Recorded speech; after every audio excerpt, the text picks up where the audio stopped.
Бейиш нуру. Үмметтин эң ишеничтүүсү Абу Убайда бин Жаррах. Аллах жолунда атасын өлтүргөн сахаба. Ата-эне сыноосу десе сиздин оюңузга эмне келет? Жеке өзүм үчүн айтсам, сагындык, кыйналдык деп сыздаганы, илим алып жатканың жакшыго, бирок мурундары иштеп бизди багамдечилең деп буга чейин берген убадаларың менен сени бурчка такоого далаалат жасагандыктары.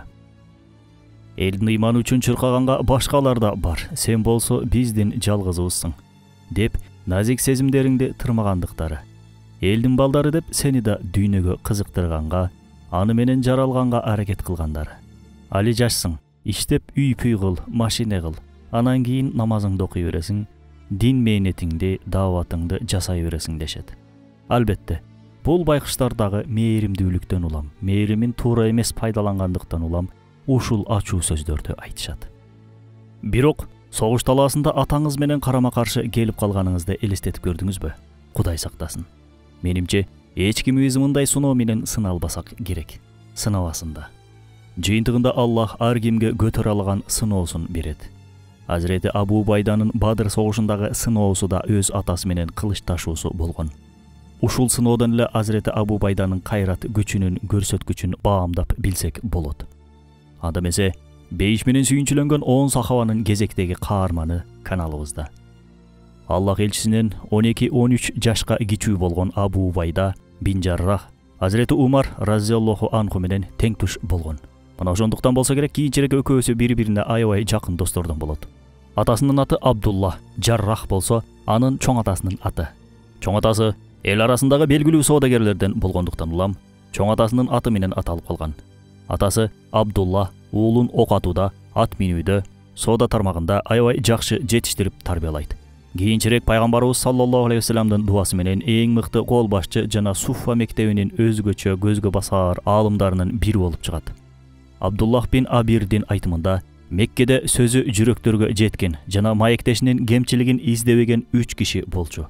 Алар Азирети Абу Бакр, Усман бин Аффан жана Абу Убайда бин Жаррах разияллаху анхулар эле. Эң мыкты кол башчы болуу менен бирге жумшак мамиле кылып, жылуу сүйлөө өнөрүн өзүндө алып жүргөн улуу сахабалардан болчу. Кантсе да көз көрүп жүргөн бир жагдайлардан эмес. Хижраттын 2-нчи жылы эң мыкты кол башчы болуу менен бирге жумшак мамиле кылып, жылуу сүйлөө өнөрүн өзүндө алып жүрүүнүн өзү чоң бир керемет. Кантсе да көз көрүп жүргөн бир жагдайлардан эмес. Хижраттын 2-нчи жылы Бадыр майданында 313 ислам баатырлары жихадка келишти. Алардын 74-ü меккелик мухажирлер эле. Алардын ар бири кайсы бир жакыны же тууганы менен же баласы менен карама-каршы жактарда болушкан. Бирок эч кимисинки Азирети Абу Убайданын сыноосунчалык оор болгон жок. Абу Убайда жашоосунда жумшак мүнөздүү болгону менен согуш талаасында таанылбай турган бир адам болгон. Аны көргөн мушриктердин баары Азирети Убайдага кезгөлбөө үчүн андан алыс качып жатышты. Болгону бир киши анын артынан сая түшүп кууп жүргөн. Ал киши Абу Убайданын атасы Абдуллах болчу. Азирети Абу Убайда артынан кууп жүргөн атасын көрдү. Артыман түшпөй кет деп бир канча ирет айтты. Атасы менен душмандарча кылыч ташуудан мүмкүн болушунча качып жатты. Бирок уулуна өчөшкөн ата эч сөзгө кепке келген жок. Кайра-кайра уулунун артынан келип, аны салгылашууга чакырып жатты. Акыр аягы Азирети Абу Убайда атасы менен кылычташып, Аллах жолунда атасын жерге жыкты. Пайгамбарыбыз саллаллаху алейхи вассалам менин сахабаларым Исраил уулдарынын пайгамбарлары сыяктуу деп айтат го. Азирети Абу Убайда бин Жаррахта Ибрахим алейхиссалам сындуу эң сүйүктүүнүн жолунда курман кылды. Эң сүйүктүү болгон Аллах үчүн өз атасынан кечти. Бул мүдөө ислам мүдөөсү, ыйман мүдөөсү, атага да карабайт, башкага да карабайт. Кач аракет деп айтса да болбой эле кайра-кайра келе берген атасын Аллах жолунда Аллах үчүн кылыч менен бир чапты. Бадыр согушунун өзү Курандын айтымында ак менен каранын, акыйкат менен жалгандын эки жакка ажыраткан окуясы болчу. Адамзат жашоосуна келген ыйман нуру Бадыр майданында көмүр рухту ата менен алмаз сындуу баланы да эки жакка бөлдү. Алар атасы менен баласы же кандайдыр бир жакын көргөн адамы болуудан да мурун Аллахтын душмандары болчу. Сахабалар Бадырга өздөрү үчүн эмес Аллахтын ыраазычылыгы үчүн согушканы келишкендигинен улам адамдарды көңүлдөрүндө алыс жакын деп бөлүп карашпады. Аллахтын жолундабы же каршы тараптабы деген критерийлер менен бөлүп карашты. Ошого жараша аракет жасашты. Абу Убайда разияллаху анхунун бул кылганынын артынан асман эшиктери ачылып вахий түшөт. Аллахка жана акырет күнүнө ыйман келтирген бир коомдун арасынан Аллах менен анын элчисине каршы чыккандарды дос кылгандарды таппайсың. Эгер алар өздөрүнүн аталары же балдары же жакындары болушса да аларга сүйүү менен байлангандыктарын көрбөйсүң. Аллах мына ушулардын жүрөгүнө ыйманды жазып койгон жана аларды өзүнөн болгон нур менен кубаттаган. Аллах аларды алдында дарыялар агып турган бейиш бактарына киргизет. Алар анда түбөлүккө калышат. Аллах алардан ыраазы, алар да андан ыраазы. Мына ушулар Аллахтын жолунун тарапкерлери. Жакшы билип алгыла, кутула тургандар да Аллахтын жолунун тарапкерлери болушкандар. Ухуд согушу көптөгөн жоготуулар менен өткөн эле. Hazreti Хамза, Мусаб бин Умайр, Абдуллах бин Жахш сыяктуу бир топ сахабалар шейит кетишти. Мусаб бин Умайр разияллаху анхуну шейит кетирген Ибни Кавмия пайгамбарыбыз саллаллаху алейхи вассаламды өлтүрүү үчүн кылыч менен чабат. Кылыч соккусу Расулуллахтын туулгасына тийип, кулагынын эки жагындагы темири Аллах элчисинин бетин тилип кирип кетет. Темир ушунчалык терең кирген эле, аны кол менен чыгаруунун мүмкүнчүлүгү болгон эмес. Hazreti Abu Bakr темирди чыгаруу үчүн дал бастап жатканда, Hazreti Убайда "Кел, эй Абу Бакр, бул шарапаттуулукту мага бер" деп колунан алат. Эгер колу менен чыгарууга аракет кыла турчу болсо, Расулуллахтын жарасын өтө катуу оорутмак, балким таптакыр чыкмак эмес. Андыктан туулганын темирин алдыңкы тиштери менен сууруп чыгарат. Бирок сууруп чыгарганда Hazreti Абу Убайданын алдыңкы тиштери да кошо чыгып кетет. Арабтар алдыңкы тиштери болбогон адамды хатам деп айтышат. Hazreti Абу Бакр Абу Убайдага карап, хатамдык адамга ушундай да жарашабы деп алкайт. Хижраттын 6-жылы Худайбия келишими түзүлөт. Болгону бул келишимге сыртынан караганда шарттары аябай оор болчу. Кодум эле түзүлгөн бүтүн мусулмандардын зыянына көрүнгөн. Акыйкатчыл болгон Hazreti Умар чыдай албай, Умарча сөздөрү менен сүйлөнө баштайт. Hazreti Умардын эң жакын досу Абу Убайда бин Жаррах: "Эй Хаттабтын уулу, өзүңө кел. Бул сөздөр сени кыйратат" деп айтат. Моюн сунуу жана ишенүү деген эске келген зат эле Hazreti Убайда. Эмесе бул келишимдин жыйынтыгы пайдалуу болорун ким билип коюптур дейсиз? Ал Аллахка жана анын элчисине ишенгендигинен улам зыяндуудай көрүнгөн чечимге да унчукпай моюн сунуп берди. Жада калса, бул чечимдин артында турду. Бир күнү Аллах элчиси саллаллаху алейхи вассалам Hazreti Абу Убайданы Амр бин Ас кол башчылык кылган бир сарияга жөнөтөт. Пайгамбарыбыз саллаллаху алейхи вассаламдын доорундагы согуштар газва жана сария деп бөлүнөт. Газва Аллах элчисинин өзү кол башчы катары катышкан салгылашуулар. Тарыхта болжолдуу 20дан ашуун газвалар болуп өткөн. Газза же болбосо бизче айтканда казат. Сария пайгамбарыбыз саллаллаху алейхи вассалам катышпаган согуштар. Пайгамбарыбыз саллаллаху алейхи вассаламдын убагында 50-нин тегерегинде сария болгон. Мына ошондой сариялардын биринде Аллах элчиси Hazreti Убайданы кол башчы катары жөнөтөт. Бирок ага чейин ал сариянын башында Амр бин Ас турган. Андыктан Расулуллах Hazreti Абу Убайданы жөнөтөрдө Амир бин Ас менен талаша көрбө деген насаатында айтат. 200-300 нөөкөрдүн тегерегиндеги аскерин артына алып, Абу Убайда согуш майданына келгенде, Амр бин Ас: "Сен адашып жатасың. Бул жакта кол башчы менмин. Сени жардамчы күч катары жөнөтсө керек" деп айтат. Hazreti Абу Убайданын жанында келген сахабалар: "Жок, Расулуллах Абу Убайданы кол башчы кылып дайындаган кезинде биз да ошол жерде элек" деп айтышканда, Абу Убайда бин Жаррах пайгамбарыбыз саллаллаху алейхи вассаламдын айткан насаатына моюн сунуп: "Токтогула. Ошол учурдан баштап мен дагы, силер дагы Амырдын буйругу астында аскерлербиз" деп айтат. Кол башчы катары келген бирөө кантип өз даражасынын тепселүүсүнө уруксат бериши мүмкүн?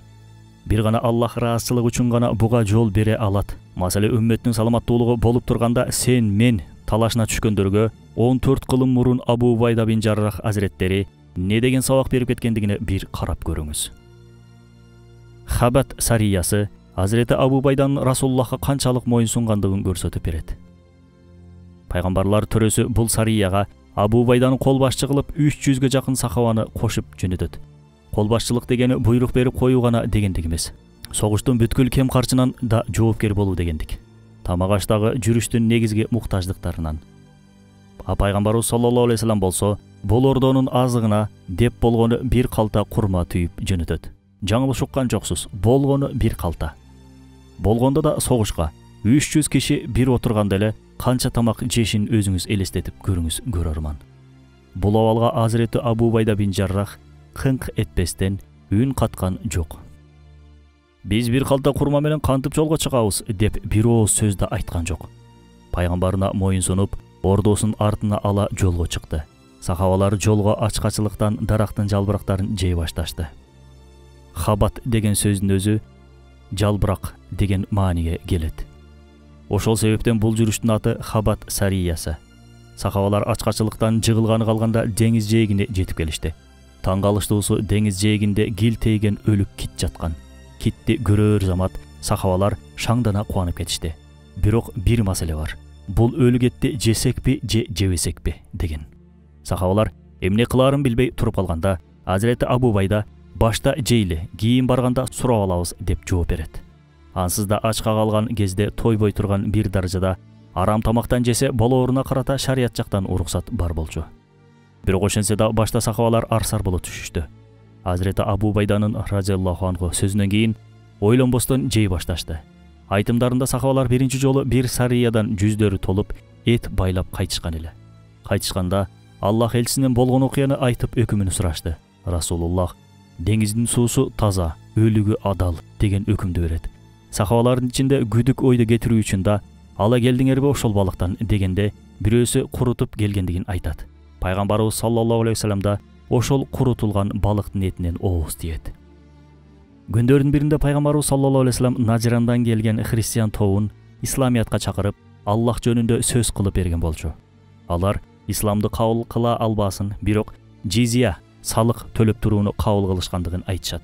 Анан да ортобуздагы материалдык, финансылык талаш-тартыш маселелерибизди силердин шариятыңар менен боюнча чече турган ишенген сахабалардан бирөөнү берсеңер деп болгону бир киши сурашат. Бирок өз сөздөрүндө пайгамбарыбыз саллаллаху алейхи вассаламдын сахабаларынын эң мыктысын сурашкан эле.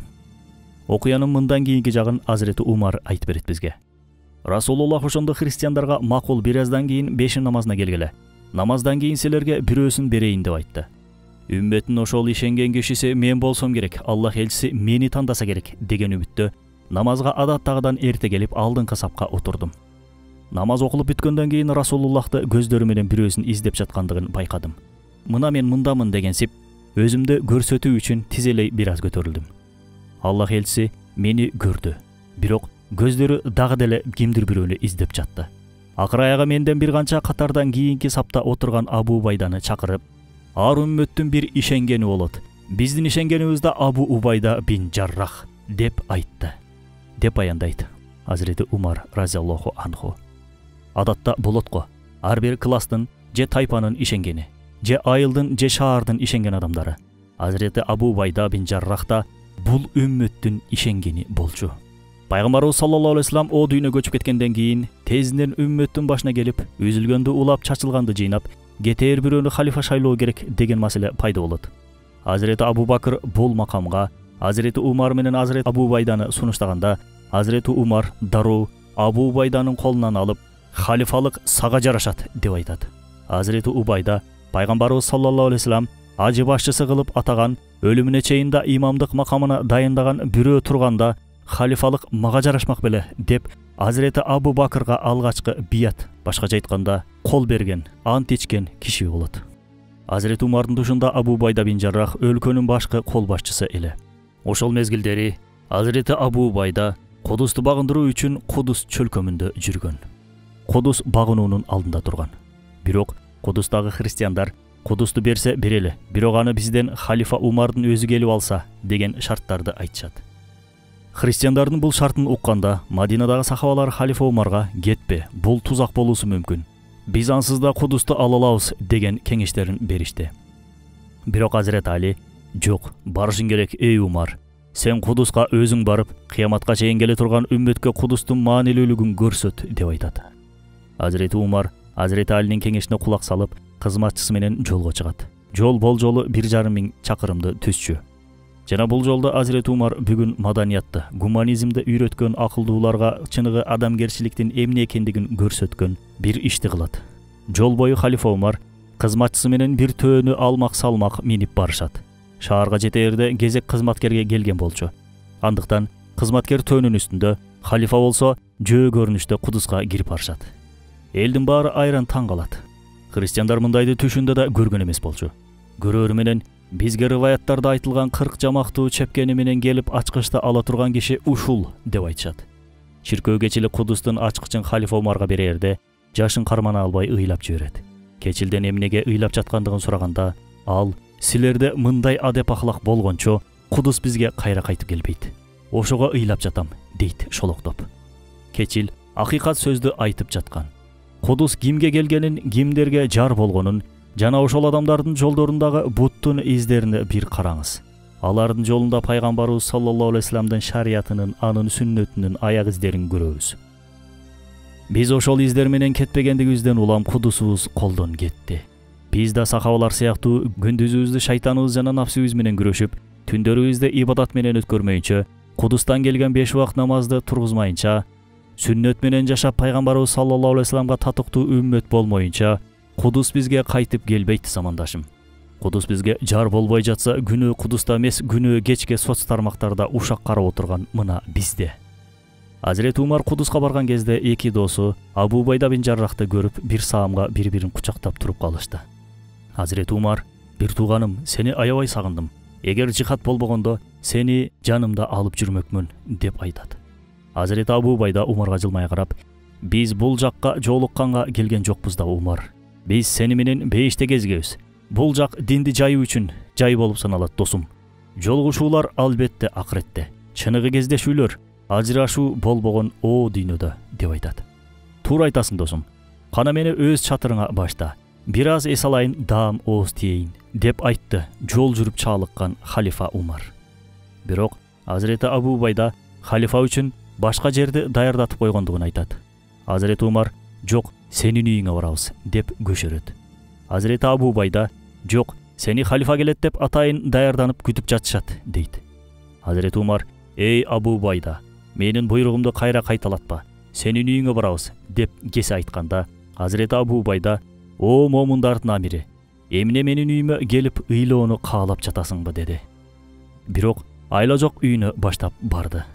Барса, үйүндө болгону даарат алганга бир кумганы, жерге отурар жана астына салып жатар бир эчкинин териси, тамак ичер бир табагы бар.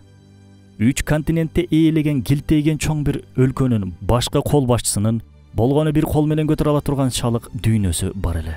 Андан башка дүйнөсү болгон эмес. Коногуна да көгөргөн бир нандан башка бир эрге эч нерсе таппады. Бул абалды көргөн халифа Умар эчкире ыйлап: "О Абу Убайда, дүйнө сени өзгөртө албады. Дүйнө баарыбызды өзгөрттү, бирок сени өзгөртө албады. Өзгөртө албайт дагы. Мына, сен дүйнөнү өзгөртө турган адамсың" деп айтат. Ананчы, дүйнөнү өзгөрткөнү келген адам дүйнөгө өзгөрүүсү мүмкүнбү? Албетте жок. Бирок өкүнүчтүүсү, биз тез өзгөрүп турабыз. Барга көп кетебиз, жокко чөгүп кетебиз. 1000 сом жоготуп койсок, 100 сомго алданып калсак деле абалыбыз өзгөрүп кала берет. Бирок намазыбыз каза болуп калса, эч өзгөрүү жок. Ислам үчүн ыйлап, ислам үчүн күлүүнү качан үйрөнөбүз, ким билет. Иншалла, ал күндөр да алыс эместир. Хумус багынтылган эле.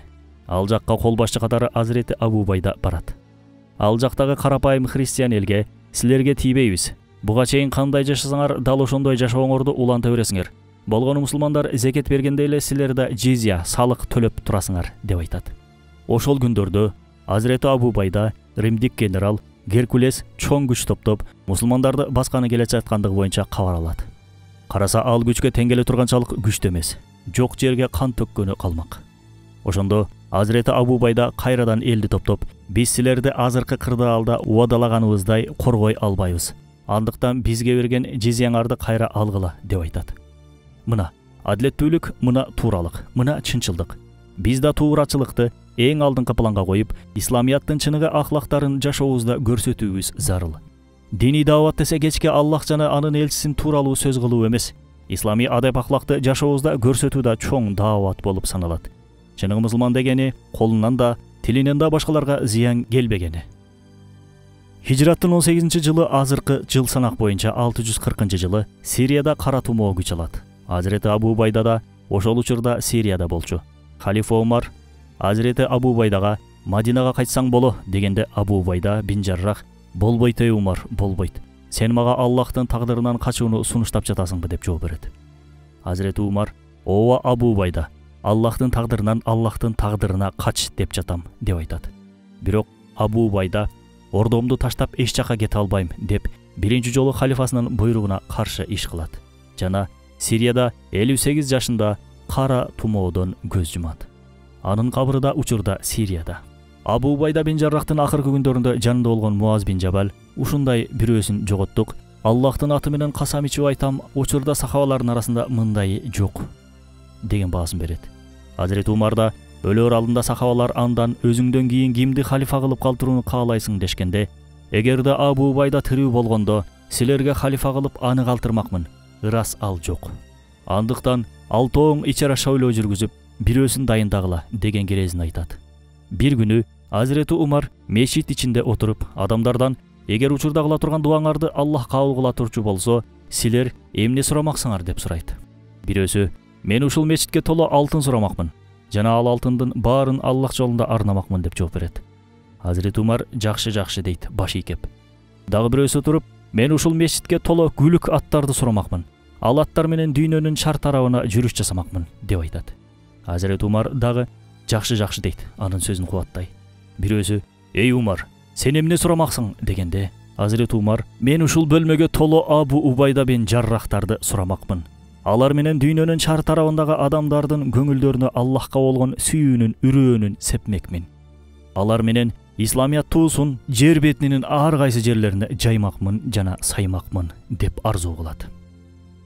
Ылайым, Азирети Умар ошол дубасын Аллахтан сураган болсун да, Аллах да бизди ошол бөлмөдөгү Азирети Абу Убайдалардын бирөөсүнөн кылсын.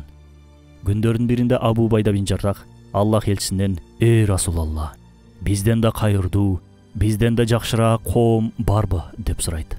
Аллах элчиси: "Ооба, бар" дегенде, бардык сахаба таң кала түшөт. Аллах элчиси: "Алар мени көрбөстөн ыйман келтиргендер" деп айтат. Ушундай сүйүнчү бар. Биз да ошондой кайырдуу коомдон боло турчу болсок, сахабаларга кошуна болуунун сүйүнчүсү бул. Ошол сүйүнчүгө ээ болуу үчүн канча кызмат кылып, тер төксөк да татый берет. Бул сүйүнчүгө ээ болуудан ишим бар, тоюм бар, оюнум бар деп кача турчу болсок, көп нерсе жоготуп жатабыз дегендик. Мына бүгүн да сиздер менен Аллахтын сүйгөн кулдарынан дагы бирөө тууралуу сөз кылдык. Жараткан эгем ошол заттын урматына биздин жүрөктөрүбүзгө аларга болгон сүйүүнү жана аларга окшошууну насип кылсын.